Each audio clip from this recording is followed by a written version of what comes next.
إن الحمد لله نحمده ونستعينه ونستغفره ونعوذ بالله من شرور أنفسنا ومن سيئات أعمالنا من يهده الله فلا مضل له ومن يضلل فلا هادي له وأشهد أن لا إله إلا الله وحده لا شريك له وأشهد أن محمدا عبده ورسوله يا أيها الذين آمنوا اتقوا الله حق تقاته ولا تموتن إلا وأنتم مسلمون يا أيها الناس اتقوا ربكم الذي خلقكم من نفس واحدة وخلق منها زوجها وبث منهما رجالا كثيرا ونساء واتقوا الله الذي تساءلون به والأرحام إن الله كان عليكم رقيبا يا أيها الذين آمنوا اتقوا الله وقولوا قولا سديدا يصلح لكم أعمالكم ويغفر لكم ذنوبكم ومن يطع الله ورسوله فقد فاز فوزا عظيما أما بعد فإن خير الحديث كتاب الله وخير الهدي هدي محمد صلى الله عليه وسلم وشر الأمور محدثاتها وكل محدثة بدعة وكل بدعة ضلالة وكل ضلالة في النار فأعوذ بالله السميع العليم من الشيطان الرجيم بسم الله الرحمن الرحيم وإن كنتم مرضى أو على سفر أو جاء أحد منكم من الغائط أو لامستم النساء فلم تجدوا ماء فتيمموا صعيدا طيبا فامسحوا بوجوهكم وأيديكم منه ما يريد الله ليجعل عليكم من حرج ولكن يريد ليطهركم وليتم نعمته عليكم لعلكم تشكرون وقال رسول الله صلى الله عليه وسلم أعطيت خمسا لم يعطهن أحد قبلي نصرت بالرعب مسيرة شهر وجعلت لي الأرض مسجدا وطهورا فأيما رجل من أمتي أدركته الصلاة فليصلي وأحلت لي الغنائم ولم تحل لأحد قبلي وأعطيت الشفاعة وكان النبي يبعث إلى قومه خاصة وبعثت إلى الناس عامة رواه الإمام بخاری و مسلم فی صحیحہما۔ معزز حاضرین، دین اسلام کی بے شمار خوبیاں ہیں، انہی خوبیوں میں سے ایک عظیم خوبی دین اسلام کی آسانی ہے۔ دین اسلام کی آسانیاں ہمیں قدم قدم پر نظر آتی ہیں۔ آپ نماز کی مثال لے لیں، نماز اللہ رب العالمین نے ہر مرد مومن پر فرض کر دیا ہے قیام کے ساتھ، لیکن اگر انسان کے پاس کھڑے ہو کر کے نماز پڑھنے کی طاقت نہیں ہے تو بیٹھ کر کے نماز پڑھنا اسے۔ انسان سفر میں جاتا ہے، جمع کرتا ہے، قصر کرتا ہے، یہ بھی اسلام کی آسانیوں میں سے ایک عظیم آسانی ہے۔ رمضان کے روزے ہیں، انسان نہیں رکھ سکتا ہے، بیمار ہے، بوڑھا ہے، تو وہ ہر دن کے بدلے ایک مسکین کو کھانا کھلائے۔ سفر میں ہے، آسانی رکھی گئی ہے، چاہے تو رکھے چاہے تو بعد میں رمضان کے روزوں کی قضا کرے۔ اس طریقے سے آپ دیکھیں قدم قدم پر آپ کو اسلام کی خوبیاں اور اسلام کی آسانیاں نظر آئیں گی۔ انہی آسانیوں میں سے ایک عظیم آسانی یہ ہے کہ تیمم دین اسلام کے اندر مشروع قرار دیا گیا ہے۔ تیمم کا مطلب یہ ہے کہ پاک مٹی سے اگر انسان کو وضو کی ضرورت ہے، غسل کی ضرورت ہے، لیکن پانی نہیں ہے تو انسان تیمم کرتا ہے۔ تو تیمم بھی دین اسلام کی خوبیوں میں سے یا آسانیوں میں سے ایک عظیم خوبی اور آسانی۔ اس طریقے سے موضوع پر مسح کرنا ہے، اور آج ہمارے خطبے کا موضوع ہی ہے تیمم اور موضوع پر مسح کرنے کا طریقہ۔ سردی ہے، سردی میں اس کی ضرورت زیادہ پڑتی ہے، اگرچہ یہ مسئلہ ہمیشہ کے لیے، انسان گرمی میں بھی تیمم کر سکتا ہے، سردی میں بھی کر سکتا ہے۔ موضوع پر مسح انسان گرمی میں بھی کر سکتا ہے، سردی میں بھی کر سکتا ہے، لیکن سردی میں چونکہ زیادہ اس کی ضرورت پڑتی ہے، اس مناسبت سے میں نے بہتر یہ سمجھا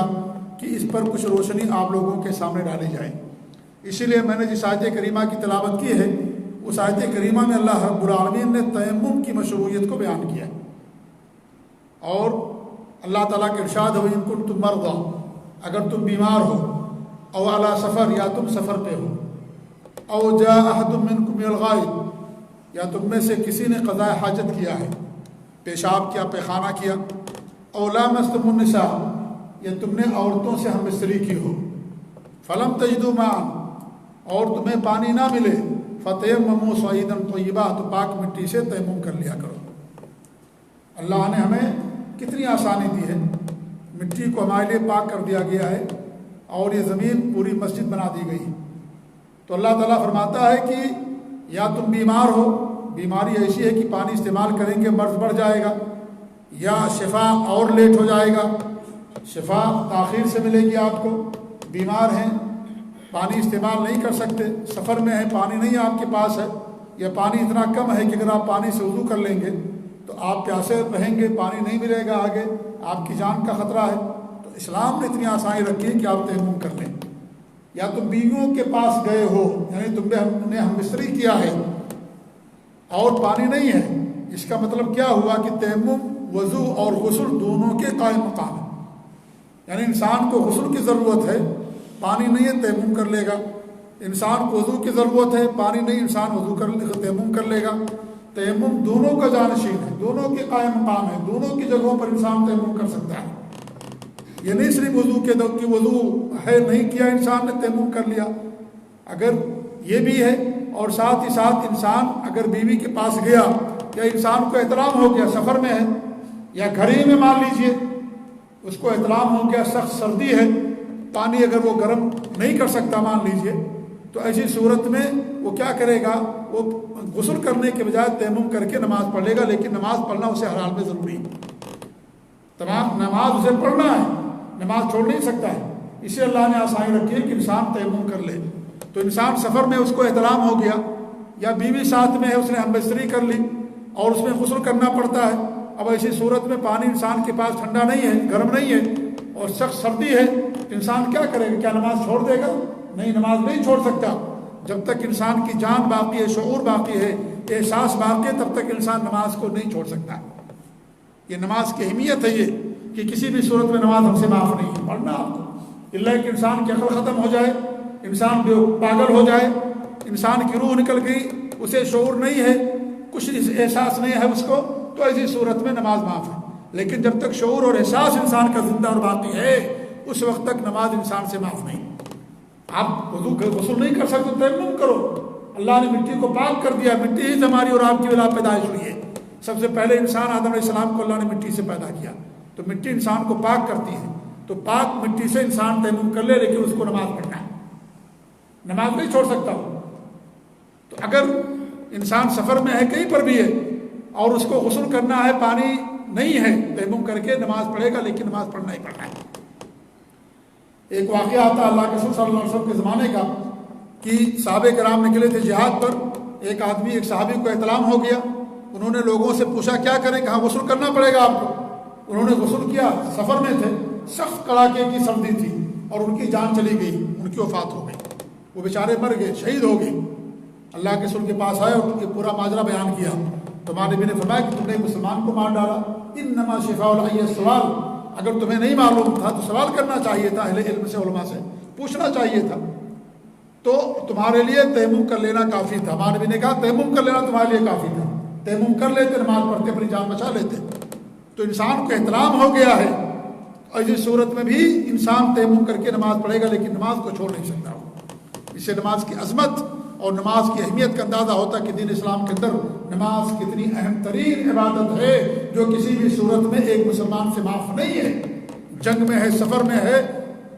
کفار کے سامنے جنگ اور جہاد ہو رہا تو بھی اس کو نماز پڑھنا ہے، چھوڑ نہیں سکتا نماز، اتنی اہم نماز ہے دین اسلام کے اندر۔ الغرض اس میں اللہ نے کیا فرمایا، فتیمموا صعیدا طیبا، پاک مٹی سے تم کیا کرو، تیمم کرو، فامسحوا بوجوہکم، اپنے چہرے پر مسح کرو، وایدیکم منہ، اور اپنے ہاتھوں پر مسح کرو، ما یرید اللہ لیجعل علیکم من حرج، اللہ تعالیٰ تمہیں تنگی میں نہیں ڈالنا چاہتا، اللہ تعالیٰ تمہیں تنگی میں نہیں ڈالنا چاہتا ہے، ولکن یرید لیطہرکم، اللہ تمہیں پاک کرنا چاہتا ہے، ولیتم نعمتہ علیکم، اور اپنی نعمت کو تم پر پوری کرنا چاہتا ہے، لعلکم تشکرون، تاکہ تم اللہ تعالیٰ کا شکر ادا کر سکو۔ تو اس سے معلوم ہوا کہ تیمم دین اسلام کی آسانیوں میں سے ایک عظیم آسانی، اور جو حدیث میں نے آپ کے سامنے پڑھی صحیح بخاری اور صحیح مسلم کی، ہمارے نبی فرماتے ہیں مجھے 5 چیزیں ایسی دی گئی ہیں جو مجھ سے پہلے کسی نبی کو نہیں دی گئی تھی۔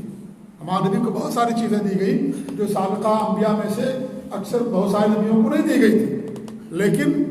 یہاں پر ہمارے نبی نے 5 چیزیں بیان کی۔ سب سے پہلی بات کیا فرمائی کہ 1 مہینے کی دوری سے میرا روب دشمن کے دل کے اندر بیٹھ جاتا تھا۔ نمبر 2، میرے لیے زمین کو پاک اور مسجد بنا دی گئی۔ پہلے کیا تھا، ان کو وضو کرنا ہی غسل کرنا ہے، نماز پڑھنے کے لیے مسجد آنا پڑتا تھا، زمین باہر نماز نہیں پڑھ سکتے تھے، شریعت کے اندر آسانی کی گئی کہ نہیں، اگر آپ شہر سے دور ہیں، مسجد نہیں ہے، آپ صحرا میں میدان میں نماز کا وقت ہو گیا، پانی ہے وضو کر لیجئے، پانی نہیں ہے تیمم کر کے نماز پڑھ لیجئے، نماز پڑھنا آپ کے لیے ضروری ہے۔ بہانہ نہیں بنا سکتے کہ بھئی آپ مسجد نہیں، کیا کروں، نہیں، پوری زمین کو اللہ نے ہمارے لیے پاک اور مسجد بنا دیا۔ ہمارے فرماتے ہیں کہ ہماری امت میں سے جس کو بھی نماز کا وقت مل جائے، پانی اس کے پاس نہیں ہے، وہ کیا کرے گا، وہ نماز پڑھے گا زمین پر۔ پھر ہمارے فرماتے ہیں کہ میل غنیمت کو حلال کر دیا گیا۔ پہلے مال غنیمت حلال نہیں تھا، پہلے کی امتیوں کے لیے، اس امت کے لیے مال غنیمت یعنی کفار مشرکین سے جنگ ہوتی ہے، اور جب کفار کو شکست ہوتی ہے اور جو مال چھوڑ کر کے جاتے ہیں، وہ مال جب مسلمانوں کو ملتا ہے، وہ مال ان کے لیے استعمال کرنا حلال۔ مجاہدین کے درمیان مال کو تقسیم کر دیا جائے گا، ان کے اس کا ایک طریقہ ہے، اور اس طریقے کے مطابق تو مانوی فرماتے ہیں کہ ہمارے لیے مال غنیمت حلال کر دی گئی، اس سے پہلے مال غنیمت کسی کے لیے حلال نہیں تھا، اور مجھے شفاعت دی گئی ہے۔ قیامت کی دن مانوی سفارش کریں گے اللہ تعالیٰ سے کہ اللہ رب العالمین تو سب کا حساب و کتاب لے لے۔ پانچویں چیز مانوی فرماتے ہیں کہ پہلے نبی اپنی قوم کی طرف خاص طور پر بھیج جاتے تھے، مجھے اللہ رب العالمین پوری انسانیت کے لیے نبی بنا کر کے بھیجے، سب کے لیے، صرف انسانیت نہیں بلکہ جناتوں کے لیے بھی۔ آپ رحمت للعالمین ہیں، دنیا کے اندر جنات بھی بستے ہیں، لہذا آپ جناتوں کے بھی نبی ہیں اور انسانوں کے بھی نبی۔ یہ صحیح بخاری اور صحیح مسلم کی روایت۔ کہنے کا مقصد یہ ہے کہ زمین کو ہمارے لیے پاک کر دیا گیا ہے، لہذا جب نماز کا وقت ہو، انسان کے پاس پانی نہیں ہے، وہ کیا کرے گا، وہ تیمم کرے گا۔ تیمم کب کرنا ہے؟ ایک تو پانی کا نہ ہونا، اگر پانی نہیں انسان تیمم کرے گا۔ نمبر دو، پانی موجود ہے لیکن اگر پانی استعمال کرے گا تو بیماری کے بڑھ جانے کا اندیشہ ہے، بیماری کے بڑھ جانے کا اندیشہ ہے، یا جان کا خطرہ ہے کہ انسان ٹھنڈا پانی استعمال کرے گا تو اس صورت میں انسان کی جان جا سکتی ہے، یا پانی انسان کے پاس بہت معمولی ہے، اگر پانی استعمال کر لے گا اور اسے معلوم ہے کہ آگے راستے میں ہمیں پانی نہیں ملے گا، ہماری جان کا خطرہ ہے، تو اللہ رب العالمین نے انسان کی جان کی حفاظت کی ہے، لہذا انسان تیمم کر لے گا، وضو نہیں کرے گا۔ اگر اتنا پانی ہے کہ وضو کر لے گا، پانی ختم ہو جائے گا، تو پانی بچا کر کے رکھے اپنے استعمال کے لیے، پینے کے لیے، کیونکہ ایک مسلمان کی جان کی بڑی اہمیت ہے اللہ رب العالمین کے نزدیک۔ پوری دنیا ختم ہو جائے اللہ تعالیٰ گوارا، لیکن کسی مسلمان کا ناجائز خون بہے، قتل ہو، اللہ تعالیٰ کو یہ گوارا نہیں ہے۔ اس لیے شریعت نے آسانی دی ہے کہ انسان پانی کی حفاظت کر لے اور تیمم کر کے نماز پڑھ لے، یا اس طریقے سے پانی موجود ہے کہیں پر لیکن وہاں پر ظالم لوگ ہیں، چاہیں کہ پانی لینے کے لیے آپ کے قدر کر سکتے ہیں، انسان تیمم کر لے، یا اس طریقے سے عورت ہے، بال بچے ہیں، پانی لینے کے لیے انسان جائے گا تو اس صورت میں عورت کی عزت کا مسئلہ ہے کہ لوگ اس کی عزت کو لوٹ سکتے ہیں، تو پانی لینے کے لیے وہ نہیں جائے گا، ایسی صورت میں وہ تیمم کر لے گا۔ اتنی آسانیاں اللہ رب العالمین نے ہمارے لیے رکھی۔ ان تمام صورتوں میں انسان کیا ہے، تیمم کرتا ہے، تیمم کرتا ہے۔ پانی نہ ہونے کا مطلب یہ نہیں ہے کہ اس مسجد میں پانی نہیں ہے تو آپ تیمم کر لیں، نہیں، یہ مطلب نہیں اس کا۔ پانی نہ ہونے کا مطلب یہ ہے کہ آپ جس علاقے کے اندر کہیں پر پانی موجود نہیں ہے، اس مسجد میں پانی نہیں، دکان کھلی ہوئی، آپ دکان سے پانی لے آئیے، وضو کر لیجیے، آپ 1-2 ریال کا پانی لے کر کے وضو کر سکتے ہیں۔ یہ مطلب نہیں پانی اس مسجد میں آئے نماز پڑھنے کے لیے تو مسجد میں پانی نہیں لاؤ، ہم اب تیمم کر کے نماز پڑھ لیں، ایسا نہیں ہے۔ بات سنا رہی نا؟ تو یہ پانی نہ ہونے کا مطلب ہوتا ہے کہ آپ پورے علاقے میں کہیں پر پانی نہیں ہے،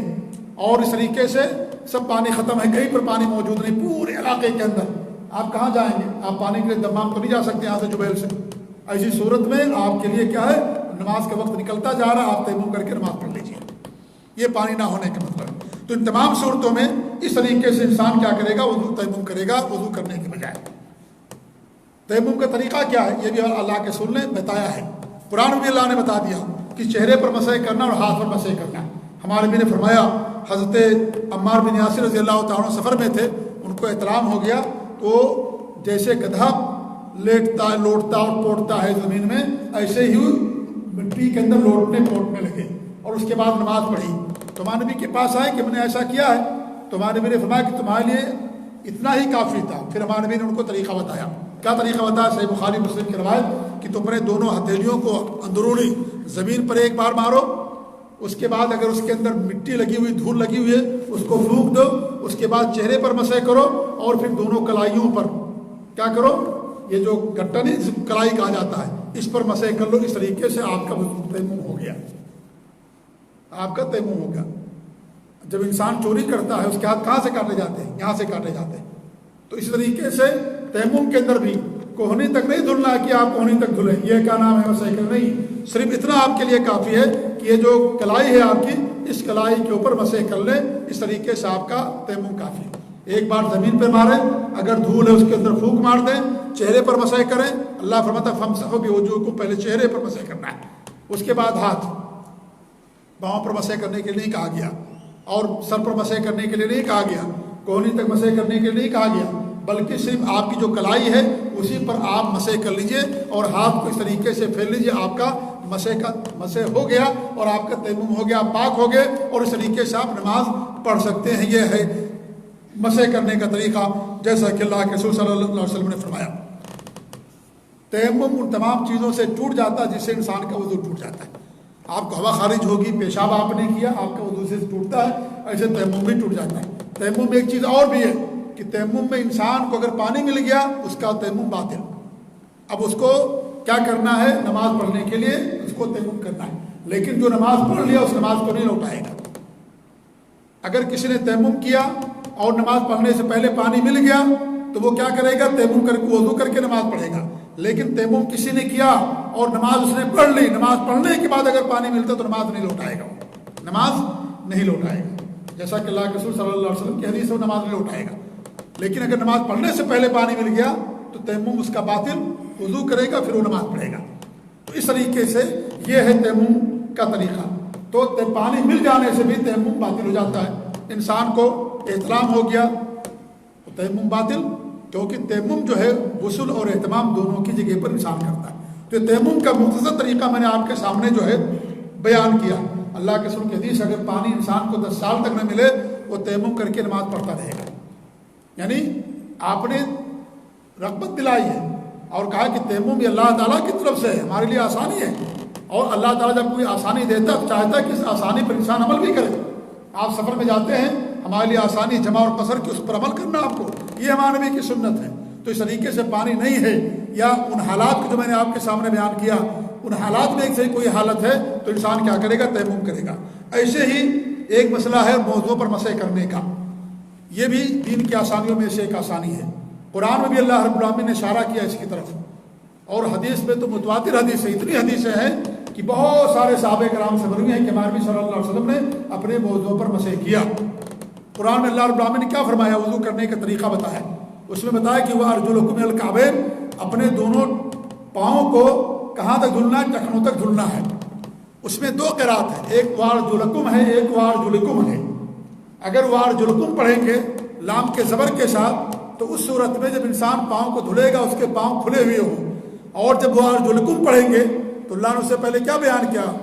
اپنے سروں پر مسح کرو، وارجلکم الی الکعبین، اپنے پاؤں پر مسح کر لیا کرو۔ کب پاؤں پر مسح کریں گے، جب ہمارے پاؤں کے اندر موزے ہوں گے۔ یہ ہمارے نبی نے موزے کی صورت میں پاؤں پر مسح کرنے کا حکم دیا ہے، اور اگر پاؤں پر موزے نہ ہوں تو انسان پاؤں کو دھلے گا۔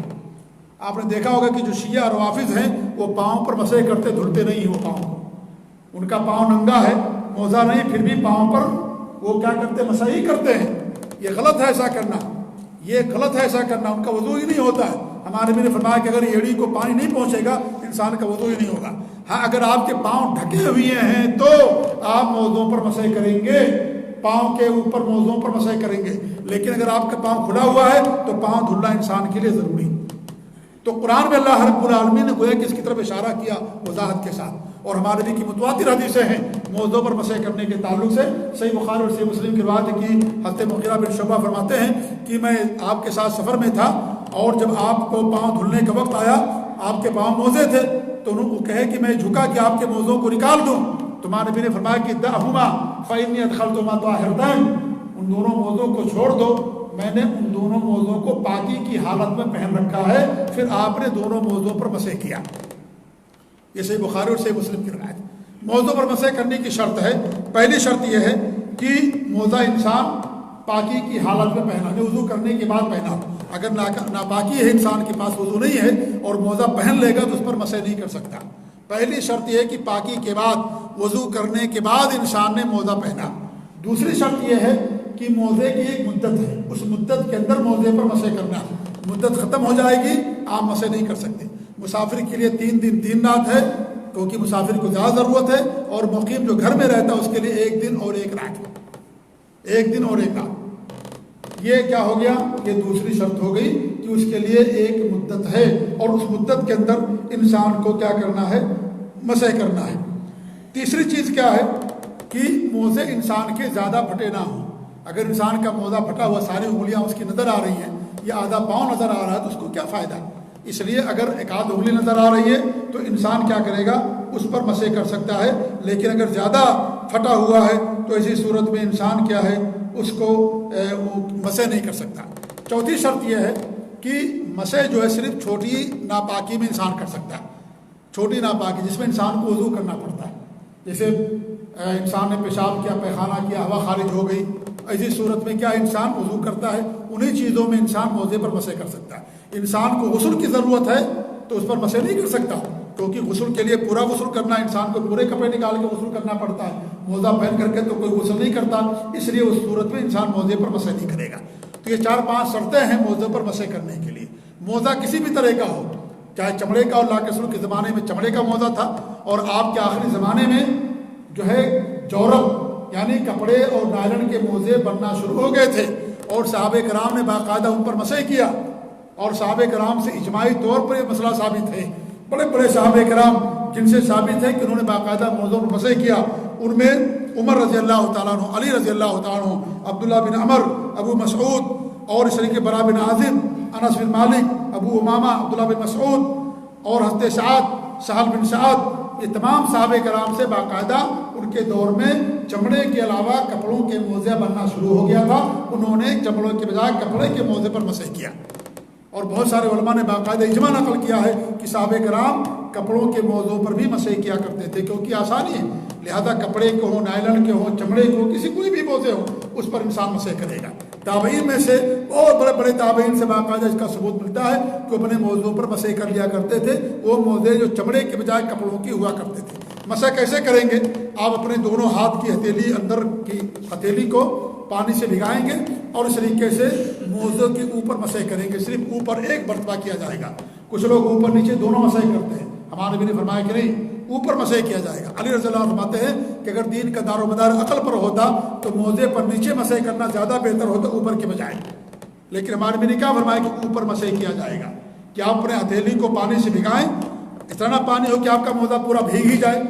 جی ہاں، پانی آپ لیں اور اس کے بعد پھر اوپر مسح کر لیں، اور اس کے بعد دوسرے ہاتھ میں پانی لیں، اس کے بعد بائیں ہاتھ سے آپ بائیں ہاتھ موزے کے اوپر مسح کر لیں، یا دونوں کو ایک ساتھ مسح کر لیں، کوئی مسئلہ نہیں ہے، آپ کے لیے آسانی ہے۔ تو یہ ہے وہ موزوں پر مسح کرنے کا طریقہ جو اللہ کے رسول صلی اللہ علیہ وسلم سے ثابت شدہ ہے۔ تو یہ موزوں پر مسح کرنے کے تعلق سے امام ابو حنیفہ رحمۃ اللہ علیہ بھی جب بیمار ہوئے تو انہوں نے باقاعدہ رجوع کر لیا تھا، ان کا یہ کہنا تھا کہ چمڑے کے موزے ہی پر مسح کرنا ثابت ہے، لیکن جب وہ بیمار ہوئے تو بیماری کی حالت باقاعدہ امام سرخسی نے اور امام کاسانی نے اپنی کتابوں کے اندر بیان کیا کہ امام ابو حنیفہ رحمۃ اللہ نے باقاعدہ رجوع کر لیا تھا اس مسئلے سے، اور انہوں نے اپنے مرض الموت میں کہا تھا کہ چمڑوں کے بجائے انسان کپڑوں کے موزے پر بھی مسح کر سکتا ہے،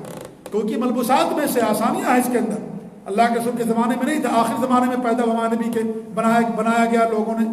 ایسے ہی اللہ کے رسول کے زمانے میں آپ دیکھیں بہت ساری چیزیں نہیں تھیں، ہم اس کو استعمال کرتے ہیں، ہے کہ نہیں؟ تو کپڑے کے اندر اور اس طریقے سے کھانے پینے کی چیزوں کے اندر اللہ کے رسول کے زمانے میں بہت سارے کھانے پینے کی چیزیں نہیں تھیں، تو کیا ہم اس کو استعمال نہیں کریں گے؟ کریں گے اس کو استعمال، وہ حلال ہے تو اس کو استعمال کیا جائے گا۔ آج کتنی کھانے کی ڈشیں نکل گئی، اللہ کے رسول کے زمانے میں نہیں تھا۔ تو کپڑے کا بھی معاملہ ہے کہ اللہ کے کپڑے کے اندر کچھ شروط ہے، ان شرطوں کو اگر پایا جائے گا تو انسان کپڑے کو پہن سکتا ہے، اس کے اندر کوئی مسئلہ نہیں ہے۔ تو یہ جو چمڑے کے علاوہ جو کپڑے کے موزے ہیں ان میں بھی انسان باقاعدہ مسح کر سکتا ہے، اس کے اندر مسح کرنے کے اندر کوئی حرج نہیں ہے۔ اور بڑے بڑے علماء کا شیخ ابن باز، شیخ ابن عثیمین، شیخ البانی اور اس دور کے بڑے بڑے علماء کرام کا فتویٰ ہے، امام ابو حنیفہ رحمۃ اللہ علیہ کا بھی فتویٰ یہی ہے، آخر وقت میں انہوں نے جو فتویٰ دیا کہ چمڑے کے علاوہ کپڑے کے موزے پر بھی انسان مسح کر سکتا ہے۔ تو یہ سب دین اسلام کی آسانیاں ہیں، سردی میں انسان سے فائدہ اٹھا سکتا ہے۔ اللہ تعالیٰ سے دعا کہ اللہ رب العالمین ہمیں دین اسلام پر قائم و دائم رکھے، نبی کی سنت پر عمل کرنے کی توفیق دے، اللہ تعالیٰ ہمارے ساتھ آسانیاں فرمائے، اور اس طریقے سے اللہ تعالیٰ ہمیں توحید پر قائم رکھے۔ آمین رب العالمین۔ بارک اللہ علی ولکم فی القرآن العظیم ونفعنی وإیاکم بالآیات والذکر الحکیم، انہ تعالیٰ جواد کریم الکم الرؤوف الرحیم۔